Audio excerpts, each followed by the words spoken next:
real experience from real people doing streaming. Real experience from All right. real people doing streaming. Well, we'll try that. We'll see how it works. At least we have some people in the room.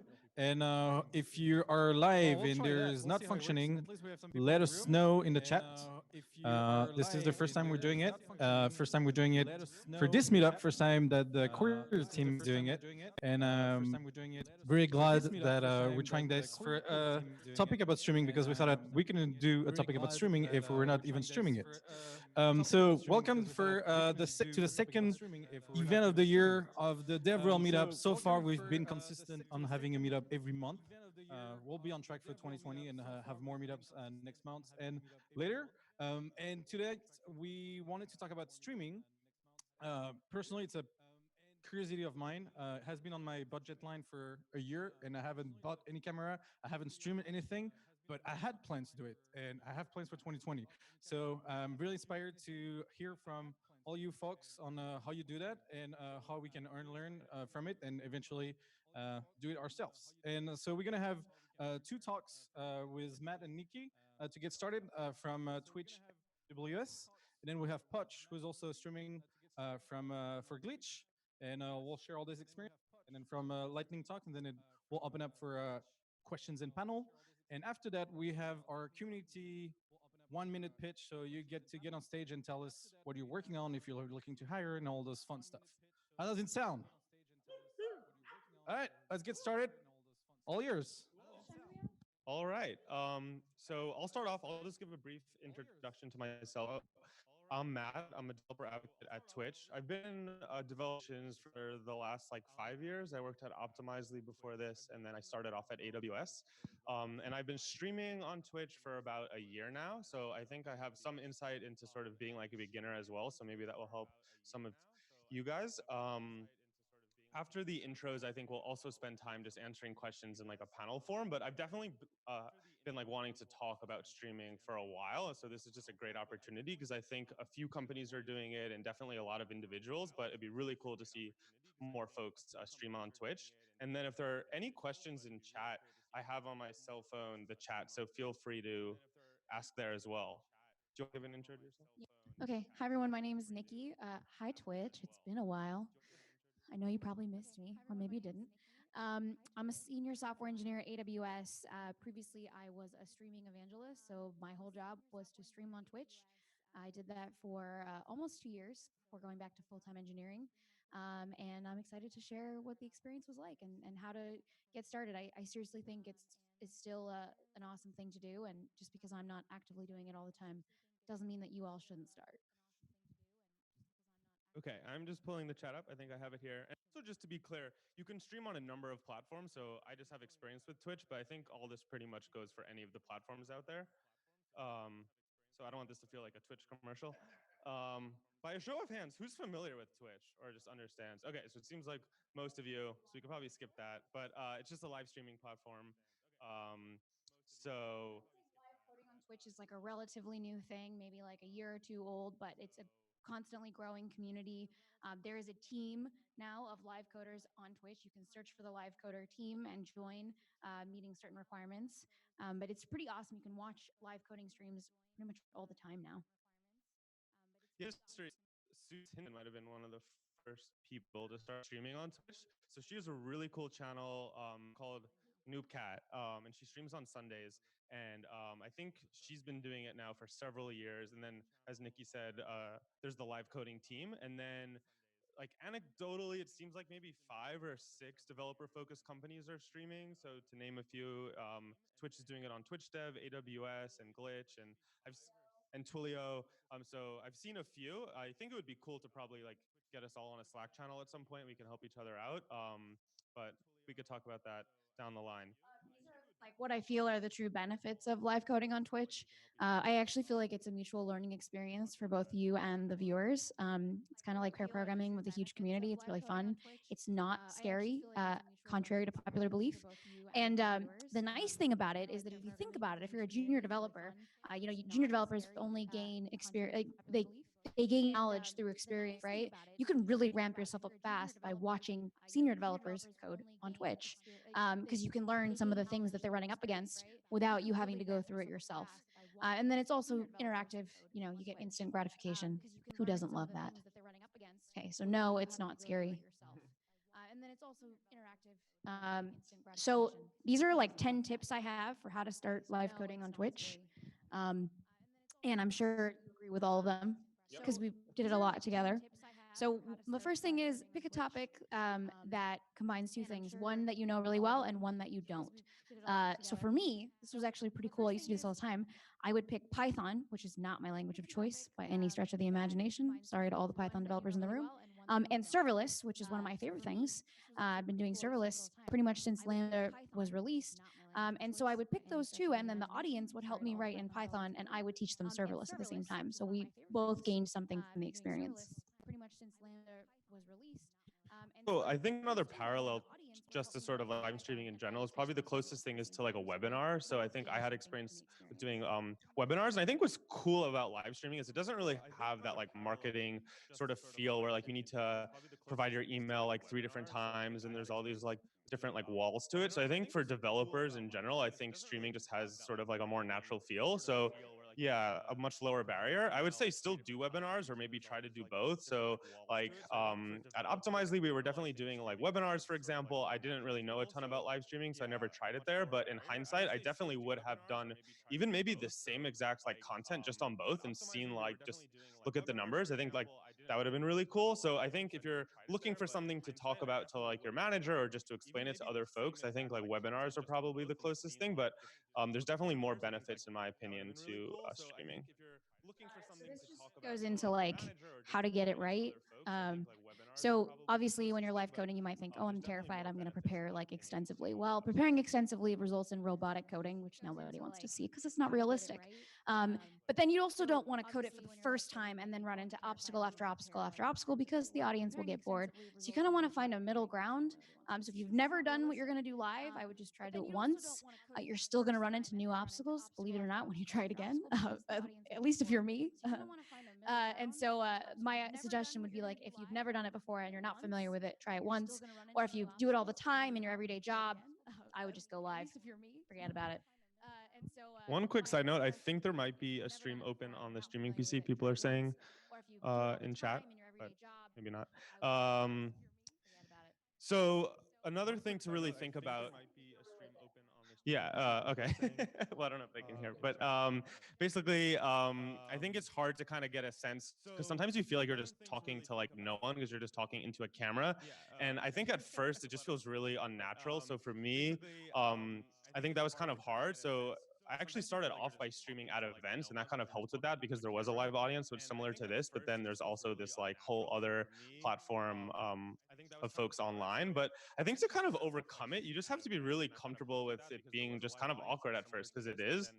And if you use chat, that's really, really helpful just to check in with people and just try to be really friendly. I think we'll talk about some of the tools that we use, like chatbots, and there's things that can help just make you feel more comfortable. But I think just being okay with it being kind of odd at first is just kind of natural. And then just making sure you're aware of like what people are saying in the chat. So I think that one's a pretty straightforward talk through VS Code. This is what he just mentioned this, but there are integrations that you can install into VS Code that integrate with Twitch chat, so that people can highlight lines of code that they're talking about, do all kinds of things. They're pretty cool. I've actually always wanted to make one of these, but I haven't got the chance yet. So if you're interested in making one with me, let me know. Obviously, security is very important. You wouldn't believe how many times that I have accidentally shown credentials on screen. So the one thing I would say is like, if you're using well, whatever tool you're using to stream, there are ways to switch it back to just your face if you know you're going to show some credentials, and then switch it back. So you don't need to like stop streaming because you ran into a situation where you need to look at your credentials or copy them or whatever. If you know you're going to show some Yeah, I think there's a meme about me leaking things all the time. I've definitely leaked a lot of keys. There's really no way to get around that. Like that's gonna happen. So just sort of have a plan for when you do. So make sure you invalidate your tokens or something like that. User audience is really helpful, as Nikki said. There's definitely been points where like there's a bug or someone just points it out and says line X, for example. And there are definitely some plugins that help folks in chat identify the line number. I think C# Fritz has one where you do like exclamation point line number and then it will highlight it. So there's some cool tools there. But aside from that, yeah, I definitely think the audience is very helpful. And that kind of just says it all. So yeah, just jump in.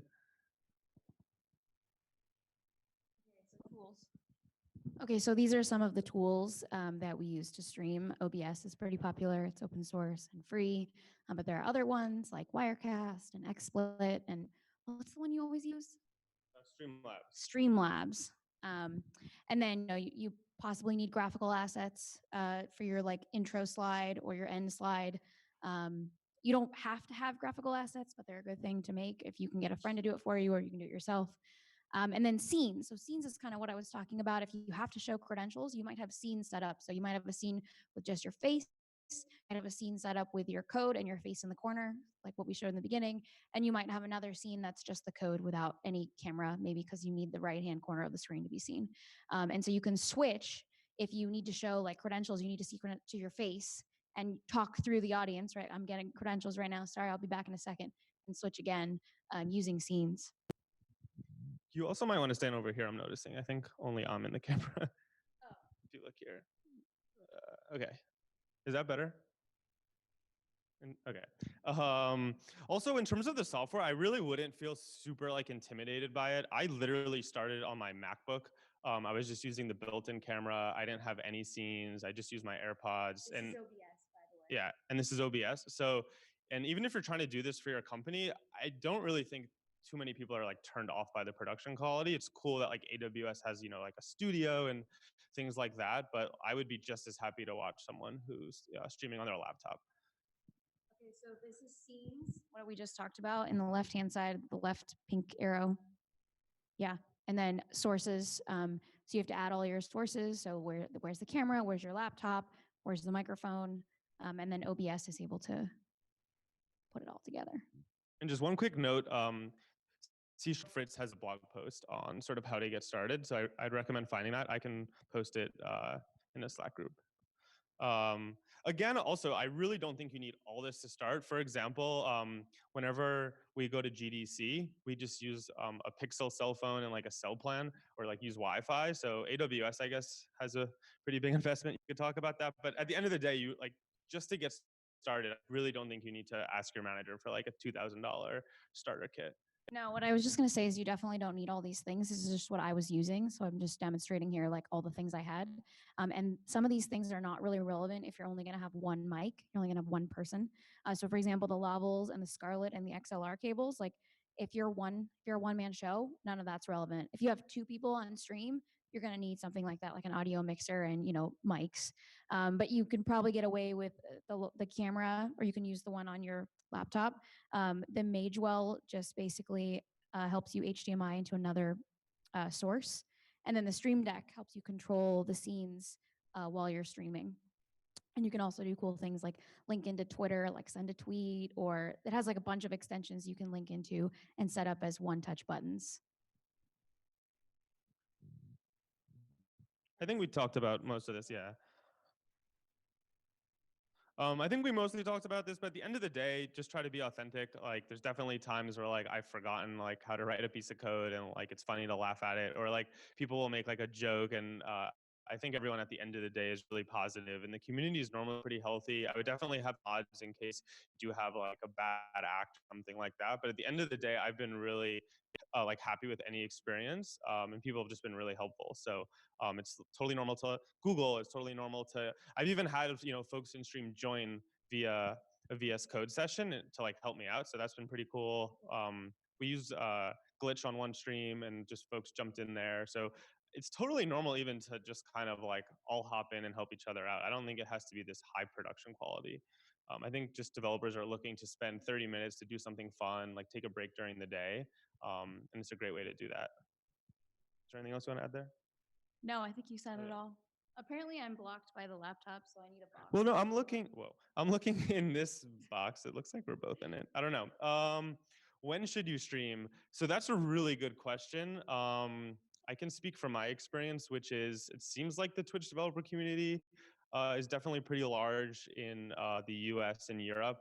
We definitely have some folks in other regions, but we mostly try to stream at a time where it's like reasonable. So normally we stream at 2 p.m. Eastern. So that's like the morning for here, and then it's like midday in New York, and then most people after work in Europe, and that's been working well. But I really think it comes down to just trying different things. Obviously, like if we're doing something more like work focused, we're not going to stream on the weekend. I think it just comes down to trial and error, right? Yeah, it does come down to trial and error for you, but I took this from a heat map. It's online, available for anyone to see when people are online and watching streams. So yeah, like I definitely tracked this, and I found that generally people want later in the day. So all of my streams that started afternoon Pacific time, I was able to catch European audiences, New York audiences. 'Cause some people were like getting home from work or like late at night when us all developers are alive and well, 10 p.m., 11 p.m. Coding. And so I catched a wider range of audience, and on the Pacific time was lunchtime, right? They took their lunch break and then they would watch. So anytime after noon, I found was like the highest numbers. It looks like there's someone watching from Germany, and it's 4 a.m. there, so that's pretty cool. So like you never know, for example, like that's pretty random. Um, who else is doing something similar? Oh yeah, so where does this live? Because there is a living GitHub. It's all for individuals, I think, but you should definitely find it because, or I guess it's on GitHub. But yeah, so this is super cool. I remember looking through this just to kind of see how other folks are doing it, so that was pretty cool. Mistakes are good learning opportunities, obviously. How much time do we have left, roughly? Probably no time. We did do a show together, so just to point out, so we did a collaboration between Twitch and AWS. It lasted about 10 weeks, so we can talk about it, like maybe during the panel. Yeah, should we just do that? Might as well. I think that was mostly it. Okay, cool. Thank you. Well, is the plan to do questions now or have Pot speak and then we can all three do questions, or maybe we should do that? Yeah, let's just do that. I imagine you'll probably answer a lot of questions. Generate more, even more horrible. I'm going to use mine right here.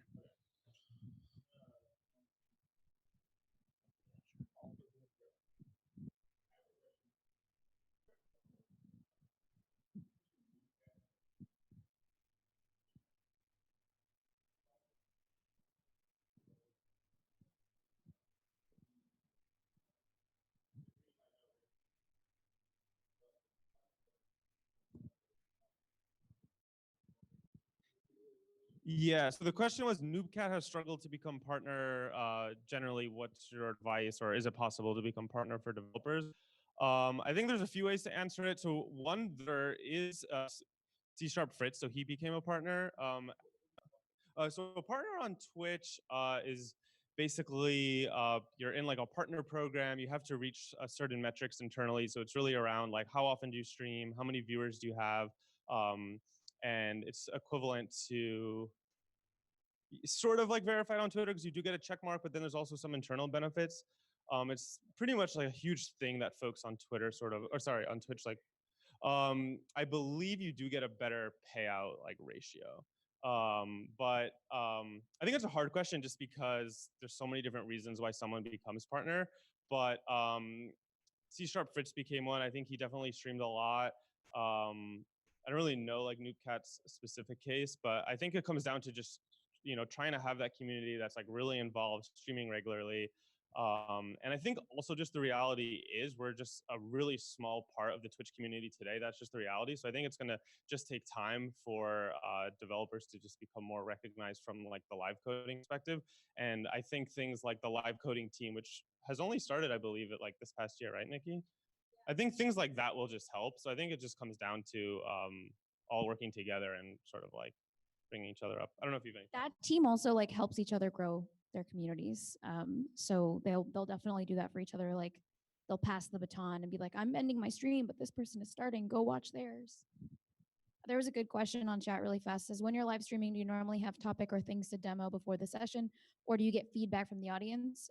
Both. I usually have a plan, but then I let the audience steer if they want to see something specific. Awesome. All right. One more hand for the Twitch and AWS folks. Matt and Nikki. All right, just making sure I am adequately set up here.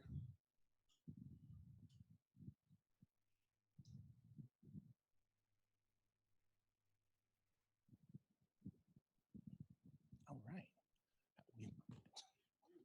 We feeling good over there? As I throw my laptop off the... I'm a diva, that's what happens. Hey everyone, I am Potch, and I am a developer advocate / community engineer at Glitch. Glitch, how many people have heard of Glitch, at least a little bit? That's wonderful. If you haven't, it's an online in-browser coding environment coupled with a hosting service, so you can build an app in your browser collaboratively, and it's automatically running and hosting it as you do that. Been there for about a year, and I'm going to talk to you a little bit about my experience last year dipping my toe into the world of live code streaming. My story also starts out with the wonderful Noop Cat, Suze Hinton, who I talked to when I was considering getting into this and got a little bit of advice from her. By the way, she's amazing. It does stream Sunday mornings, which is like, when you look at like the heat map, I think she's holding up that end of the heat map, which is incredible. I came to her and said, how much am I gonna have to spend? How big is my rig? And should I finance a Project Red camera, or should I just rent one? And she said, you're coming at this from the wrong angle, and that you should chill out and use the equipment you have to start. This is, I think everyone who wants a hobby, right? Everyone wants a hobby. Everyone who already is into the hobby is like, oh man, when you starting, you don't need the gear. It's not about the gear, it's about doing the thing. And you're like, yeah, but what's the gear? What can I spend to feel pot committed to this? That's very much so me. However, I happen to have a webcam kicking around.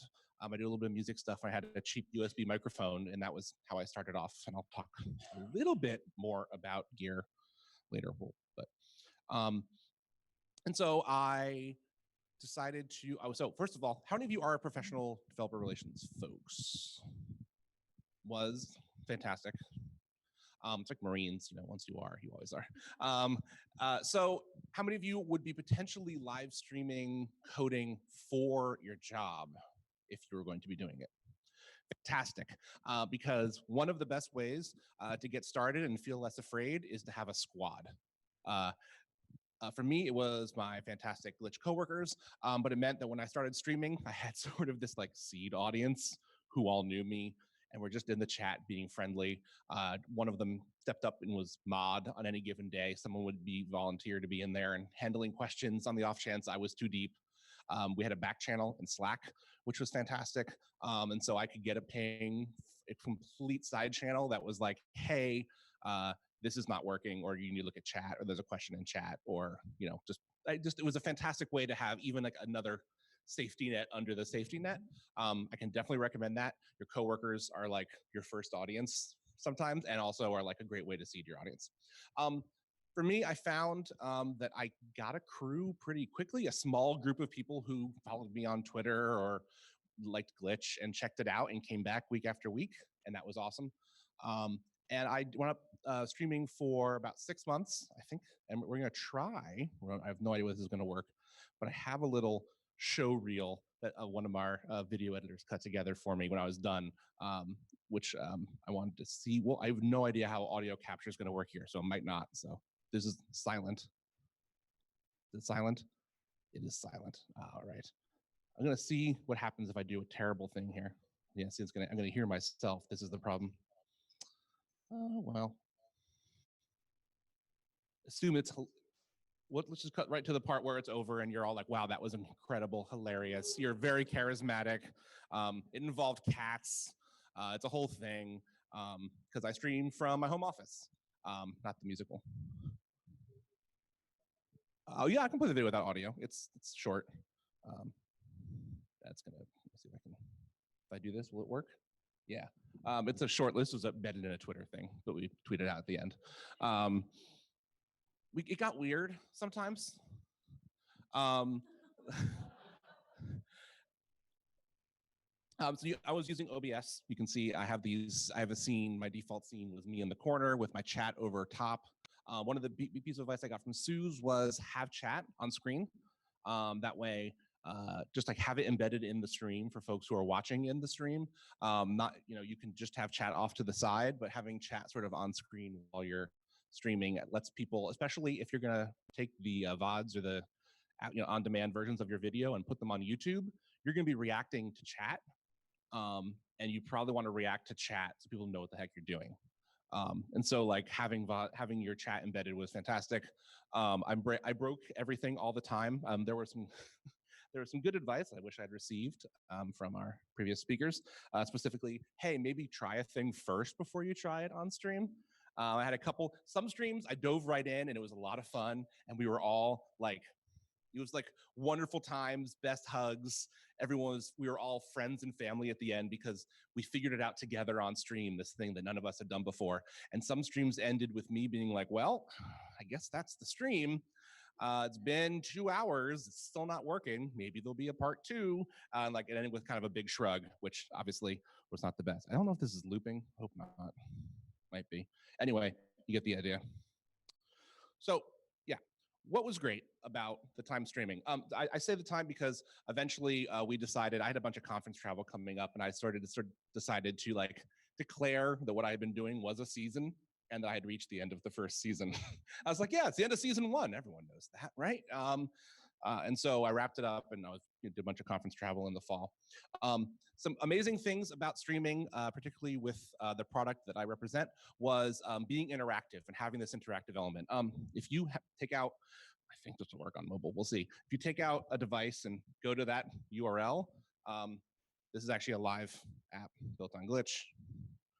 And if it works, I'm only somewhat certain that it'll work on mobile. It might not, which would make me very sad. But if it works, you'll get a hand on the screen. You might see my hand. I'll give you all just a second. This was one of my earlier streams where we just build a massively multiplayer online handshake simulator. So I'm not sure if it's working for anyone. If it is, you get a little hand on screen. Everyone's in the top corner and their touch events aren't happening, which is why you see this giant purple heart and handshakes here in the corner. But here we go, 2 hands, they get close together, becomes a handshake.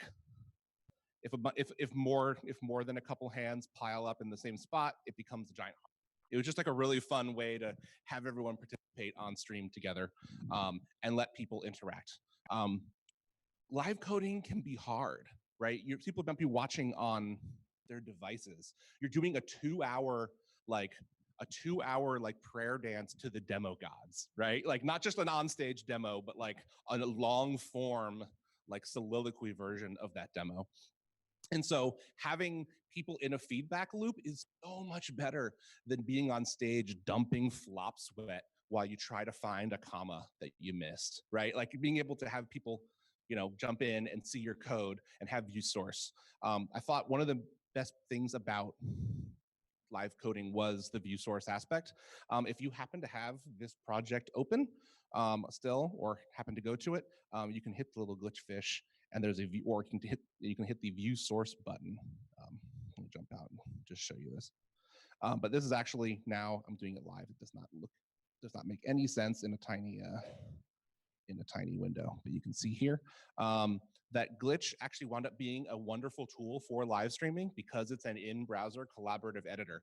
You have people holding their phones or maybe have their phone propped up on their desk during lunch, and no matter how big you make the font on the screen, video codecs will do murder to text, right? They're just not what they're for. And letting people have this really cool side channel where they can go in and click around and look at code, maybe even look at code that I'm not writing right now. They're in a different file from me. I see some folks here in the README, some folks in server.js, and letting them scroll around and actually read the code and go off on their own and be like, hey, you have a typo over here. You wrote this function, you jumped to this file, you have a typo back there, was really wonderful. Being able to occasionally invite folks in and say, hey, I can actually, say, hey, this person, come on in, make changes.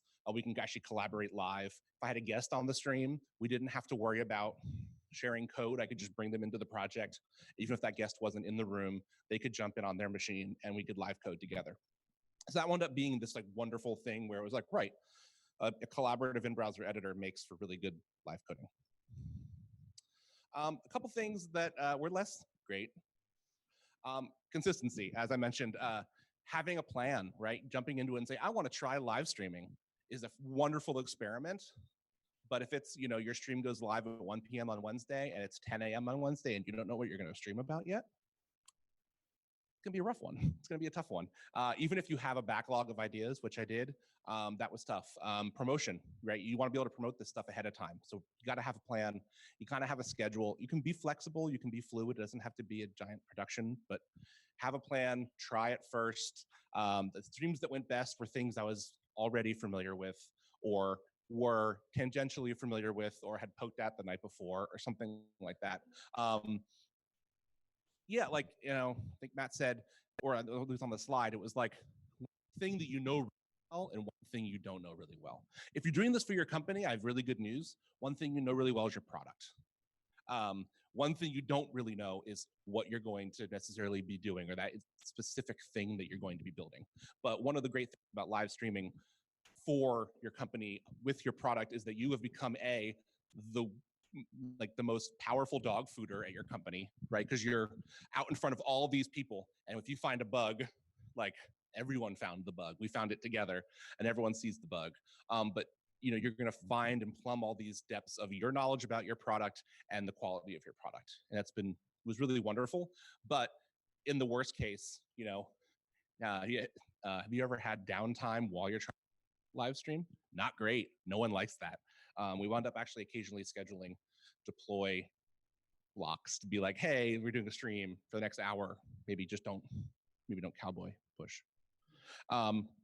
Yeah, planning, like I said, knowing what you're going to do.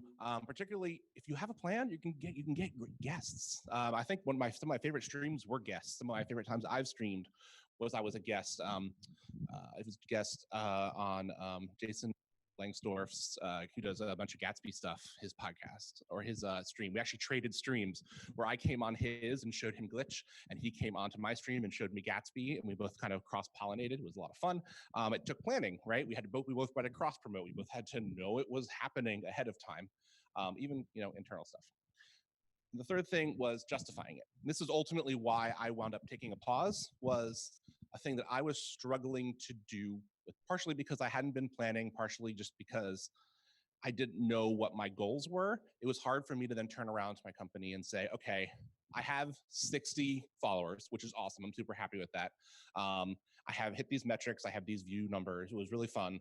It takes 2 hours a week plus prep. 2 hours live plus prep. Is that a good use of my time? And I think the goal is, the answer was, with refinements, this will be a good use of our time. But with you just winging it, it's not. So we want to build a more intentional, deliberate program around how we're streaming.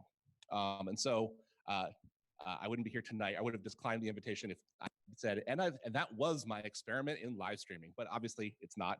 I'm going to do this is season 2, but season 3, but it's going to be season 2. I'm going to start streaming again in a month or so, and I'm really excited. And I'm going to take all the stuff I learned, all the stuff I've heard about, and bring it to things. So more interactive. I want even more stuff. I want people to be able to vote on fun things, silly things within it, either or the direction we're going to go. Okay, we're going to build a game. What's the game going to be, or what color should this be? Let people chime in more often. Give that heartbeat of interactivity that's going to keep people watching the stream. Twitch integrations. I was doing kind of everything in Glitch. I didn't really have any Twitch chat integrations. I would love to tie those things together. I will likely potentially build some Twitch Glitch integrations on stream. My goal is to do some streams, use my streams, or potentially some personal streams to do some bootstrapping, right? And say, hey, I'm going to go live and work on a Twitch integration and use that Twitch integration in my live streams. So sort of use my streams to build stuff for my stream. And get the audience a little bit invested in that stuff. I know around partner. I was also watching those numbers as what I streamed. And you're right, if you stream once a week for 2 hours, you are on the road to Twitch partner, but you're not there. You more or less need a second day a week. So one of the things that I'm looking at doing is doing a more casual, less produced, like I'm just gonna go live some evening while I'm working on integration or something for this, and you can come in and hang out, but sort of bolster those things. Because I mean, if I'm gonna be doing it, it would be cool to then get the extra perks on top of being Twitch partner. Why? Gosh. Oh, one of those should have said scheduling. The first one, because hence the calendar. I wanted to build a schedule out. Okay, I'm going to schedule out the next 10 to 12 weeks, even if that means there's weeks where I'm not going to be able to stream. Schedule that stuff out, get stuff penciled in, start promoting, get that stuff put in place. And lastly, gear, right? I have actually made a small investment in gear, do better capture. I was capturing the same display I was sharing from, which is great until OBS tries to capture anything with WebGL, and my computer, no matter how good it was going to crawl. I actually do have a machine that I'm streaming from that isn't this laptop, and I got a simple Elgato box that lets me capture my laptop and broadcast it out. That didn't used to be great on Mac in the last year. It was a couple months ago. Elgato finally launched good capture support for Mac. You can actually do the high quality capture stuff with OBS and all the normal tools you would expect to do. I'm a weirdo. I'm doing a lot of streaming stuff on a Mac and was generally speaking a Windows world where everything works better. If you're on a Windows machine, you're gonna have a great time. If you're on a Mac, you're gonna be like, how can I make it work? And you know, it's a lot of like, that's the other way to go. So if you're doing this for your company, say, hey, I'm gonna need another machine. Just don't give me a good Windows machine for capture. I mean, get that sweet hardware. So yeah, that was my experience. Really excited to do a little more Q&A right after this, provide sort of the outside perspective, though similar perspective. But yeah, I will see you on glitch.com, twitch.tv/Potch.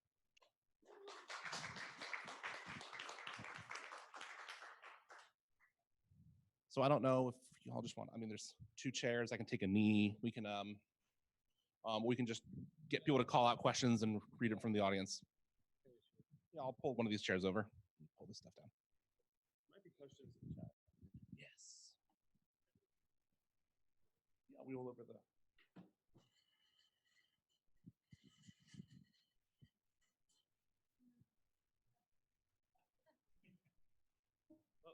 I thought this was gonna be really heavy.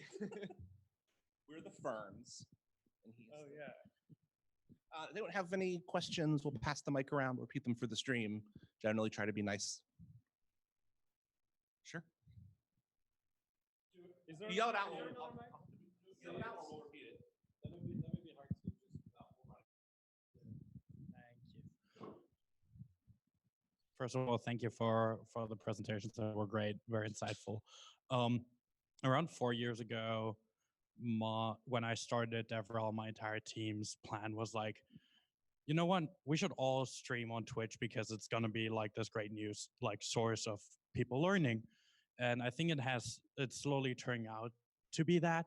But one of the things that we've seen at that point was sort of the struggle is like, as a DevRel, you constantly have to do a bunch of different things.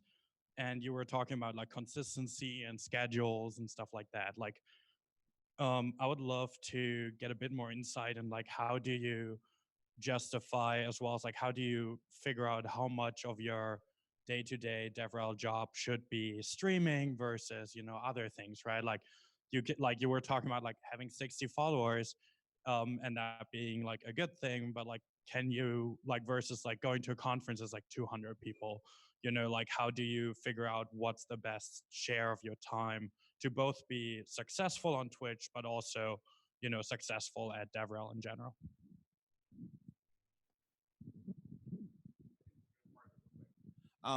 So one of the questions is, how many people would you get in an airplane for?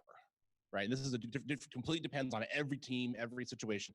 But how many people, you know, one of our goals at Glitch, and one of the reasons we're interested in live coding and streaming and collaborative and browser stuff is we want to burn less jet fuel, right? And so it's like, okay, um, okay, maybe I speak at events twice a month and my audience size is on average 150 people. Could I add, so 50 to 60 people a week?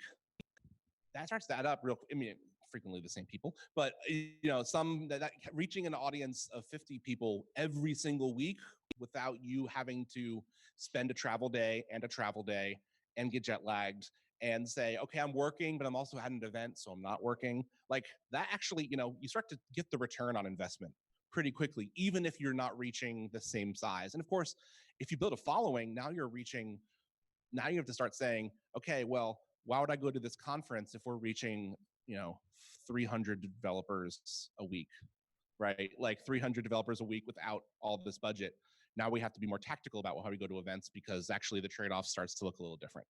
So that's my experience, and that's our hope, is that by building this audience, we're reaching people in places that we're a small company, we just can't get to, or saving a lot of the expense and carbon of flying around the world to do something I could do from my desk. I think I'd add a couple of things to that. One, I did a lot of streaming from hotel rooms.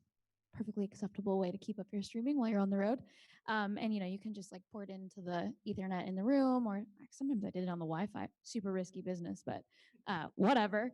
And then the other thing I would say is that it's like up to the DevRel community to like invest in this as a whole, so that we can all decrease our jet fuel and hopefully our carbon footprint on the earth. So I would say like investing in this is a plus, and also marketing helps. Like it really helps. So for example, like we didn't do a ton of marketing, but when we got on the front page of Twitch, like we would get thousands of viewers, which like you can't get that at a conference. Like the biggest conference I spoke at was reInvent, which happens once a year, is hosted by AWS, and I maybe get 1,000 people in a room. Most of the time I'm talking to like 50 people or 100 people or whatever it is. Imagine if you can get like 10,000 viewers in 2 hours. Like that happened to us. Like it's totally plausible. Like if you do the right kind of marketing and you invest in it, I think you can get the numbers to where you want them to be. But also like seeing where the live coding community is today, like 60 viewers is like really, really good right now. Like that's bomb. One thing one quick thing is just we actually streamed from like events, and like we streamed from GDC, for example. So we were able to keep up with our conference schedule by just streaming at the events. And then one quick second thing is for AWS, at least, I believe all the streams were exported to YouTube. So there's also that effect of if you can't like see it live, they also do live on. And AWS had really good viewership on YouTube. Twitch hasn't really tried that, just because we have a product called VODs and we just try to stay like within the product for Twitch. But for anyone else, I think it makes sense to use YouTube, and you just get even more viewers there.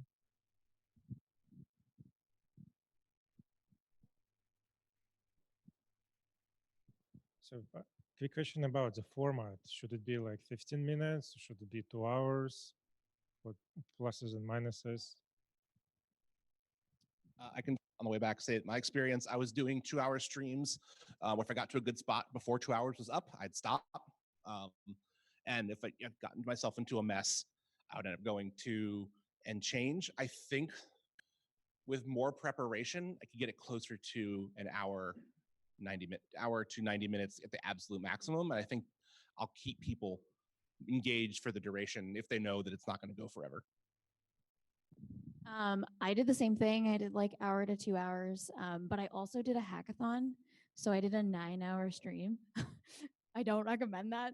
It was really fun, and we probably would have done it like once a year, but we did like basically like those cooking shows where they give you like and it's like a chef-a-thon. Basically, we did like a hackathon, and we did 3 teams. So we did like one team, 2 versus each other, and then another 2, and then the winner of both of the 2 rounds played in the finale round. And they had to like build a serverless application of our choosing with like terrible requirements because it was fun. So it was really fun. We got a lot of viewers like in and out coming back because they knew we were still online. But I would recommend keeping it to like 2 hours unless you really feel like killing yourself.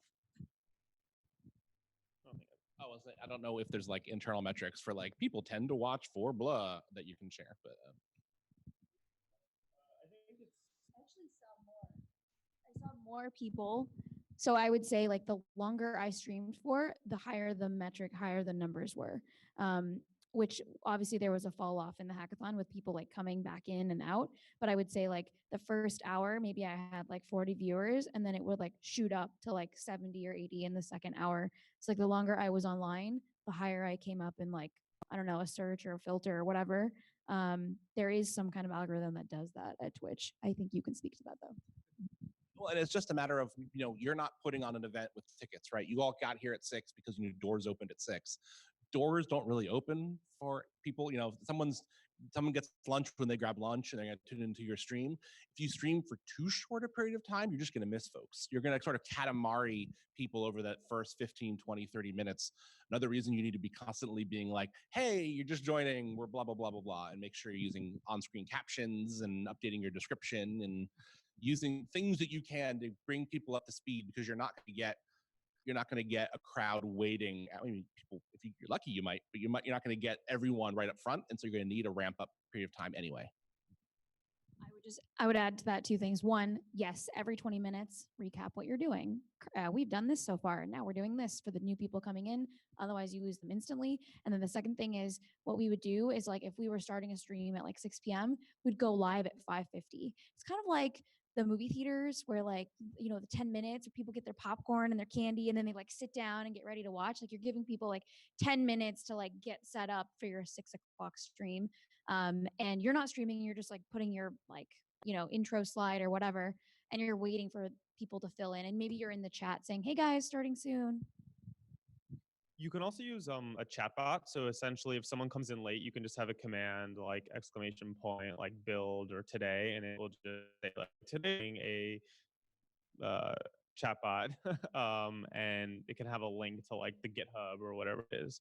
So there's definitely ways to kind of help people stay informed. Also, the chat's just really friendly. So if you're just busy, usually other people in chat will say they're building X. So that's pretty helpful. One pro tip for times when you are on the road or know you're going to miss a stream, I did a couple intentional 2-hour streams where I made it in a 2-parter, meaning I knew I wasn't going to be around the following week, and I knew that my team wanted to have a YouTube asset. And so I broke up the work into 2 1-hour chunks and just was like, did a little, I was like, I'm not actually signing off, I'm doing a short little sign off and blah, blah, blah, blah, blah. And then took a moment, welcomed people in, brought them up to speed, and then jumped back in. And we were able to cut that into 2 VODs and distribute those 1 week and a second week. So I streamed for 2 hours and got 2 1-hour videos out of it. And that let me sort of buffer the fact that I wasn't available for a given week. That was just a fun tip. There's like 2 features of Twitch, and one is called premieres, and the other one, I forget what it's called, but if you already have a VOD content, you can premiere it. So it's not actually live, but you can like play it on your stream, exactly what he's saying. I don't know if that's premieres. And then there's another one. God, I forget what they were. Sorry, I'm blanking. I'll look it up. I think there's a question back there.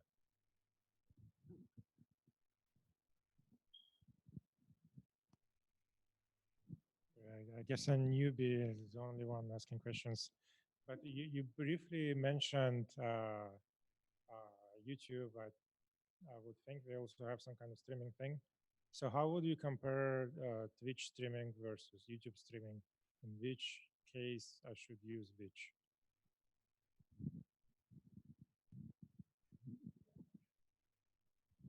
Well, I mean, I think the most obvious one is just Twitch is very live, so I think it just sort of adds the opportunity for people to like jump in, ask questions. You can sort of stop. You can be way more interactive. I think YouTube is sort of the shortened version of that. In like the gaming world, what's funny is if someone streams for about 4 hours, maybe they'll hire an editor or just edit that down to like the highlights for like 20 minutes. So I've even seen folks take coding streams and just kind of cut it down for YouTube because there's a lot of parts where you're stuck or you're like fixing something and that's not that interesting. So I definitely think everyone should have a workflow where you take the live video and then you extract it to YouTube or some sort of other source because there's definitely a ton of opportunity there. Yeah, I don't know. I think it just really comes down to the notion of being live or not.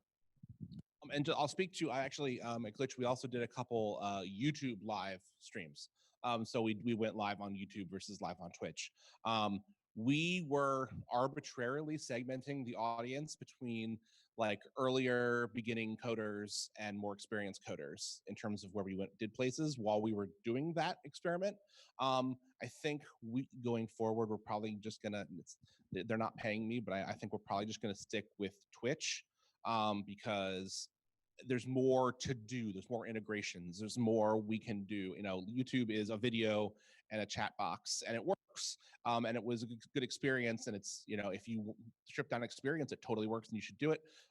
If I'm gonna start streaming again, I want the richer, more interactive, more tightly integrated stuff. And so I'm gonna do it on Twitch because I'm pot committed.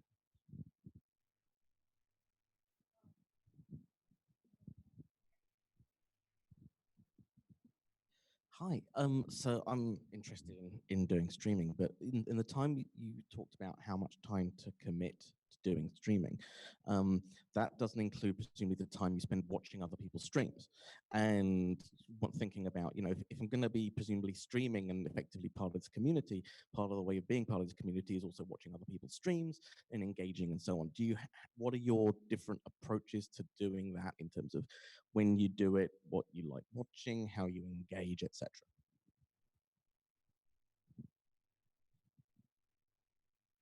I'll admit I don't watch a tremendous amount of live streams. I watch a fair amount of VODs, just because it's mostly just I don't always find that myself having time when the people I want to stream have time. Sue's Noobcat streams 9 a.m. on Sundays. I'm just not gonna be up for that purpose then, which is no offense to Suze, who's amazing. And I watch her VODs and I watch her like recaps and stuff like that. And that's sort of how but I'm a very a la carte consumer. I don't necessarily follow a whole lot of channels religiously, but I jump in when I see people surface cool stuff.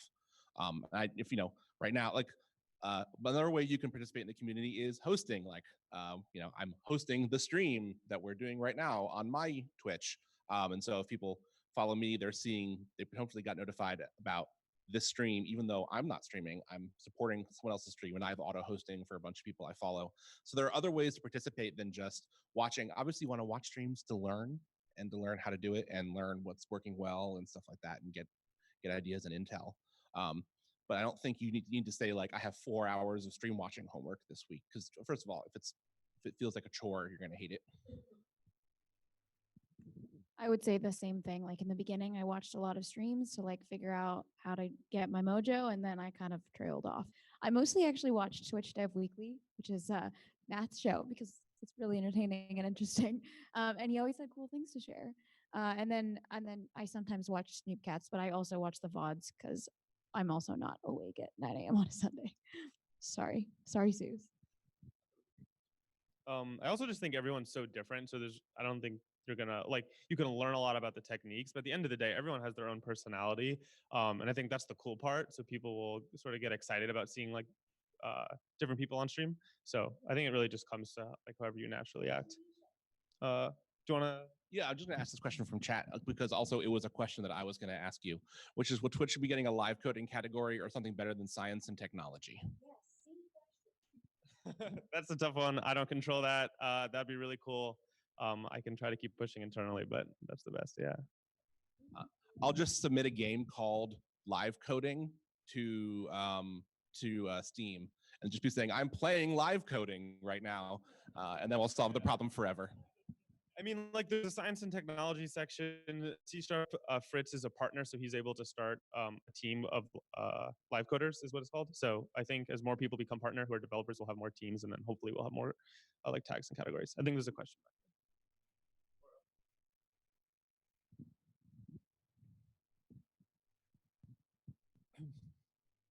Yeah, I had a question for Poch. So I'm personally on my pet project is I do creative coding, and I'm interested in showing creative coding ideas and projects to people. Can you talk about what kind of projects you found success with? What are the videos, the content? It could be for live stream or video tutorials that resonate with the audience, and how do you come up with new, more exciting, like creative coding type content? I'll just add some of my favorite streams that I did were creative coding live streams. I did a whole sequence where I just experimented with color. I did like different kinds of ways of visualizing all the CSS named colors, and obviously it's live video, so all that stuff has tremendous like engagement because it's not just me and code, but it's something pretty. And so but where I get ideas, gosh, I mean, I'm a super big fan of like the procedural generation game community, and I went to Roguelike Celebration here in San Francisco this past year, which is an incredible event. It's all one whole day on procedural generation, one whole day on the game and the game as art. But it was super great event. Highly recommend it. Anyway, I followed those people on Twitter. I get great ideas. I'm like, I want to try this thing. I want to try this algorithm. I want to try what does it look like to generate a thing this way. I also can cheat because I have a lot of people do creative coding on Glitch. A lot of people make really cool, pretty things on Glitch, and I get inspired by that stuff. My job is to watch that stuff go by and see what's cool and highlight it and share it. And so I also can but get inspiration from there. For me, but I want to see it else. I can't really respond directly to creative coding, but I ran polls on Twitter for ideas. So I'd be like, hey, what do you guys want to see? Serverless, machine learning, whatever. And then, whatever they voted for, then I would try to come up with an idea around that. But then I had like a source of pain point or inspiration of like, everybody wants to see this thing. Also marketing has some good ideas. They might not be technical, but they definitely have some bomb ideas of what you could build.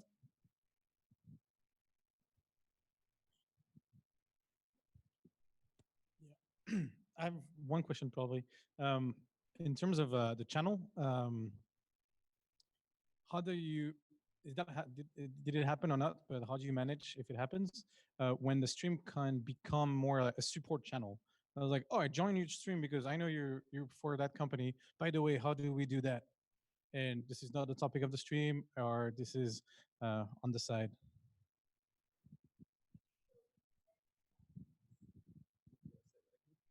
We, Matt and I, live built a Twitch extension to solve that problem. It was a question and answer extension that you can install. And if you had an unrelated question or a question maybe that you wanted to answer later, you could tell people to use the extension and you could come back in later and answer those questions. Maybe they're relevant for your company or your business, but they're not relevant for what you're doing on stream and you wanted to answer them later. So yeah, I mean, it's still live. I think it still works. Yeah, I think it should still be live.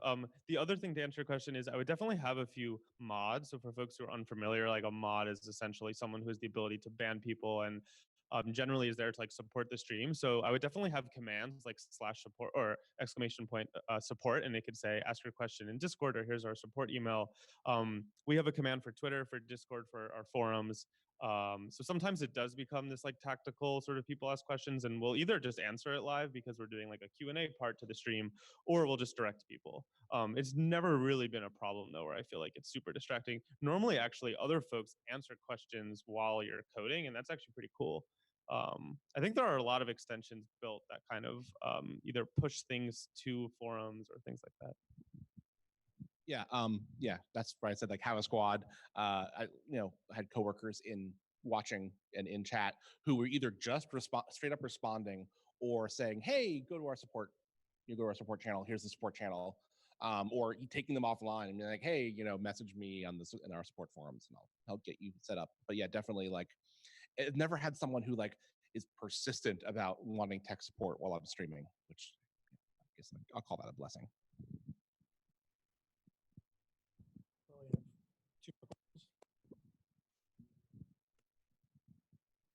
Hey, thanks.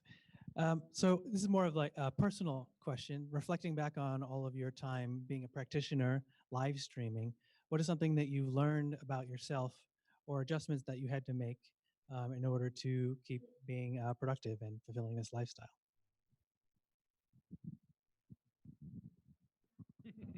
Yeah, I think that's a great question.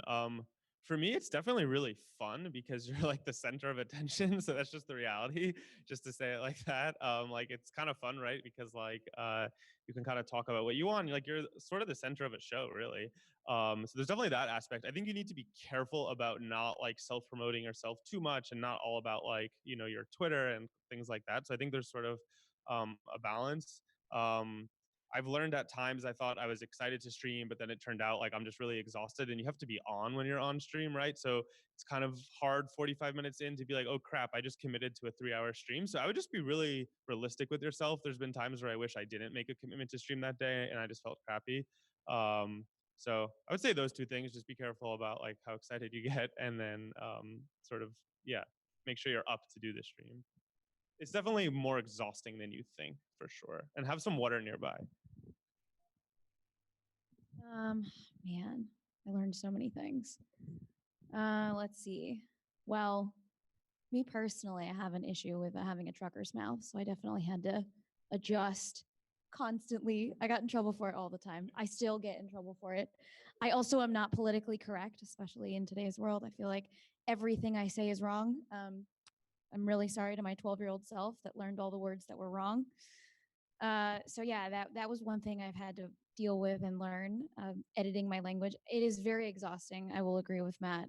That 9-hour stream like was definitely, it was really fun, like looking back, but it was also like, I like literally couldn't move or talk after the 9th hour. I was like, I'm done. Like we have to kill the stream right now.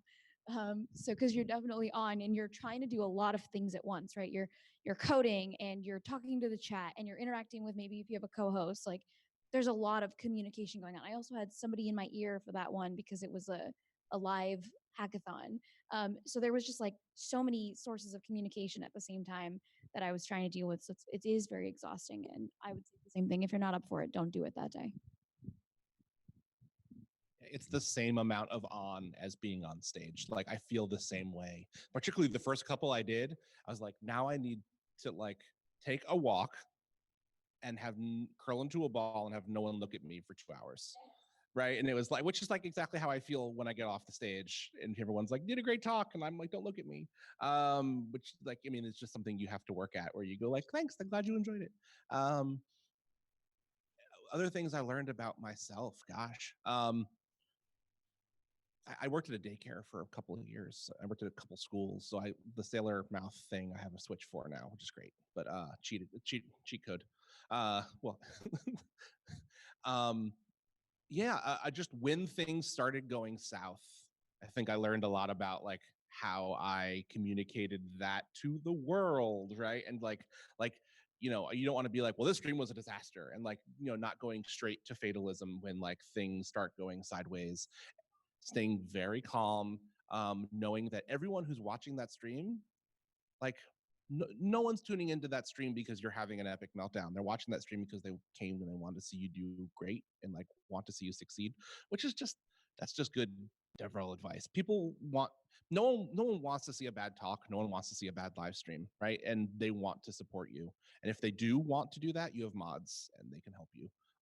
But like, they're there to enjoy themselves, and the success or failure of one live stream hopefully is not what you're staking your job or your self-worth on.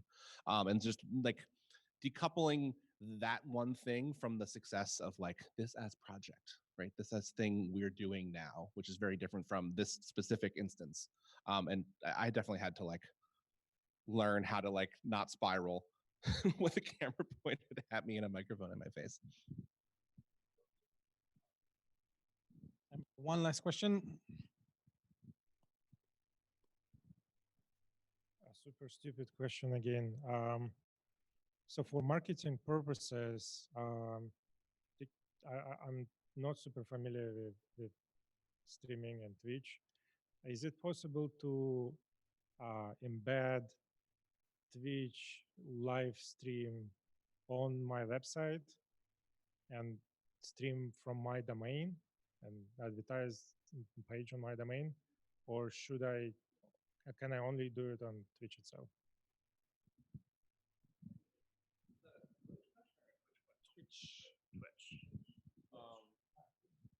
think it was Twitch. So the answer is yes. So you can just embed your stream on any website. I do believe there's some disadvantages, like the chat isn't as like integrated, but you definitely can embed a Twitch stream on any website. So yes. I guess just one last thing I thought I'd end with, and is maybe something we can all kind of work together on. I feel like we've been very positive about it all. I think some of the things that have been hard for me has mostly been around the analytics, because the thing that usually marketing wants to see is like who attended. And the problem I believe with all the platforms is everything's anonymous. So if you do a stream for an hour, you're not going to actually see like who watched or are they repeat folks. So I'm curious if anyone really has ideas like down the line. AWS did a good job, I think, by adding the ability to be notified about future streams and collecting emails. So that I think was helpful, because then you can build like an email list up. And I think people generally want that so that they can see the streams in the future. But that is just one thing that I would be aware of, is the analytics isn't really like built for this. Yeah, I mean, it's almost as hard as measuring the success of a conference talk, right? Where it's like, you know, like unless you like put RFID wristbands on everyone and tag them in and out, like giant corporate event style, like it's hard to know who's there, what they thought. You do get, there's a couple things like, I would rely on stream events, right? So like this person followed, or this person, you get some sort of base Twitch level notifications if there are registered users who are interacting with your number of chats, and there are services and stats you get that give you those measurements. I always use the Streamlabs dashboard to pull those numbers, because oh, there were 1,200 chats. Is like, that's a for me, that would be an over the moon number, and that means people are not only there but they're engaged, right? They don't have the stream open in a background tab and they're in the other room, right? They're participating, and that's very different. But I mean, the same thing with the conference talk. Someone's in butts and seats, but are they on their phone, right? It's a similar thing. It's hard to justify, but you probably work for a company that understands that sometimes you have to go to an event and get in front of people and present to them, even if you can't perfectly have perfect attribution down to the DNA sample. One just last thing. So one thing we did that was kind of on like the gimmicky side was we did a giveaway at the end. So it was an opt-in. So it kind of gave us an idea. Well, like someone's like alive on the other end if we're offering free swag. So it was like !join. And then we sent something at the end. So like that was kind of interesting. One extension that just came to mind was it'd be cool if someone could give like a rating 1 to 5 at the end of the stream. You could just ask like, hey, if you have a second, put 1 to 5 in. So I don't think anyone's built that, but that'd be cool to get some like pulse. Volunteers tribute. Yeah, so that would be cool. But anyway, I think we're out of time. Thanks, everybody. Awesome. Thank you so much. We're really lucky to have you in town for tonight. Now, I think it's, if you want to take the time for this, we're trying to have 1 minute pitch where you get on stage and you just tell us what you're up to, and if you're looking to hire, if you have projects, you have a conference coming, if you're organizing a meetup. And I think we're going to start with Troy, who's our lovely sponsor and amazing sponsor for tonight and for hopefully more meetups. Thanks, Nico, and thanks, Nico, for organizing. So Nico leads developer relations for Typeform. So thanks for pulling this together every month. So really quickly, so we're Courier. We're that logo up there. We are the smart way to design and deliver notifications to any channel: email, mobile push, SMS, Slack, Facebook Messenger, any channel that you're trying to use to communicate to your users. We're a great way to plug that into your product and also empower your non-engineers to design the content and change that content on the fly without having to push any new code. So in terms of what we are here kind of hoping for is to work with cool companies. So if you're a company that maybe could do some collaboration and some projects, we're doing something with Typeform, some other companies. We'd love to work with you, find cool ways to enhance your product, to leverage our product. We're open to kind of any idea. So come by afterwards, pick our brain. We're also hiring, like many companies. We're looking for a DevRel professional here in the San Francisco Bay Area. So if you are looking, or if you know somebody that's looking, we would definitely love to talk to you.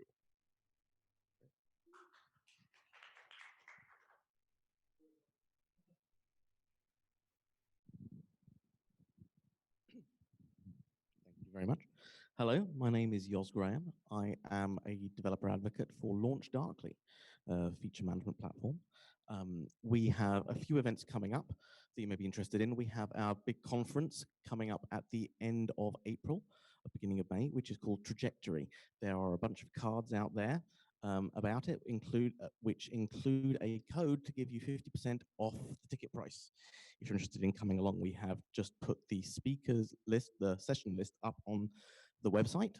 We have a whole bunch of fantastic speakers, and please take a look. We also have a regular meetup called Test in Production for everybody who thinks testing on staging is just too boring. We are regularly looking for speakers on that, especially people who have experience in either QA or SRE or things like that, if you have a topic to talk about. And we will also be hiring more developer advocates later this year. So thank you very much.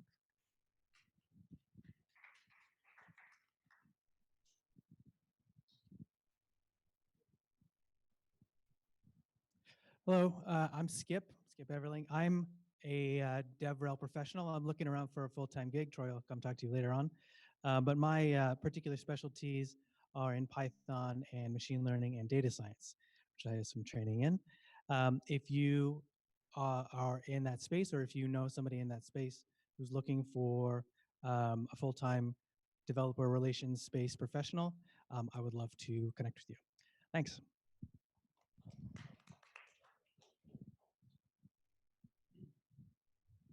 Hello. Hey, my name is Suyash. I'm putting together a meetup on mobile development, especially with IoT.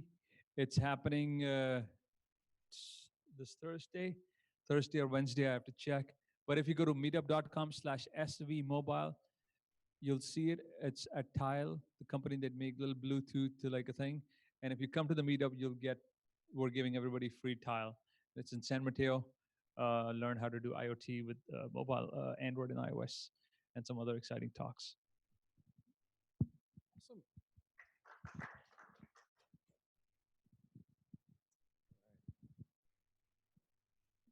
So my name is Derek Gilling. I'm the CEO of MOSA for an API analytics company, specifically for folks who are API first or developer enabled.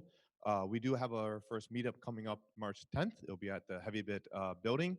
And we have the original founder of the developer platform team for Box, one of the first product managers there also, giving a talk on how to think about integrations and really enabling your developer community.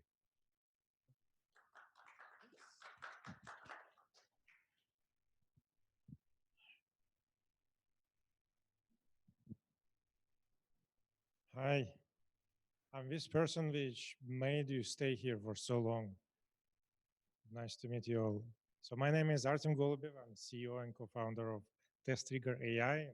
We are autonomous functional regression testing for web and mobile applications. And I just wanted to connect with you all. You know, there is a feature on LinkedIn. If you start LinkedIn, you can enable find neighbors, and then we can all connect and all be friends. This is what we want, right? All right, let's do it.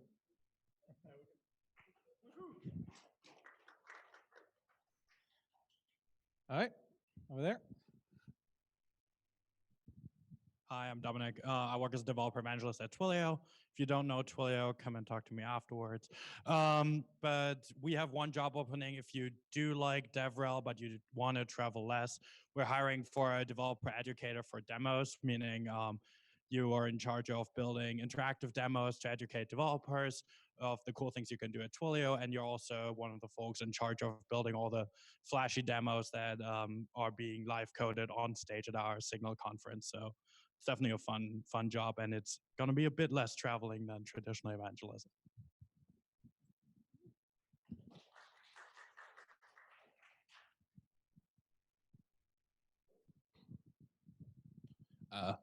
Glitch actually is hiring. We're hiring a full stack developer to join a team working on our developer tools. So that's actually when you're in the browser building apps within Glitch, so the in-browser editor. It's a React-based project. It's connected to our backend service, and we get to build a phenomenal in-browser tool that lets people build stuff and have it immediately be on the web. You can go to glitch.com/careers to find that job post. But yeah, and if I may give a shout out to another meetup the Waffle.js meetup, which happens once a month. I'm a co-organizer of Waffle.js. It's a wonderful sort of, if you've ever been to a Brooklyn JS, so there's a couple other, around the country JS meetups. It's super fun. It's the first Wednesday of the month, and you should check it out sometime. It's a lovely thing.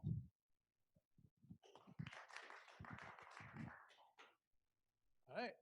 I went to my first Waffle.js last month, and I had awesome donuts, and I did a lot of doodling when I was listening to talks. So that concludes our second meetup of the year. Thanks you all for coming. We already have a date for the next one, which never happened before. Should be on March 10 and should be in this place, so you won't get lost. We'll let you know what is going to be the topic. And if you have ideas of things you want to hear about or things you want to talk about, you as a person and want to present, come talk to me and we'll chat about it. Thank you.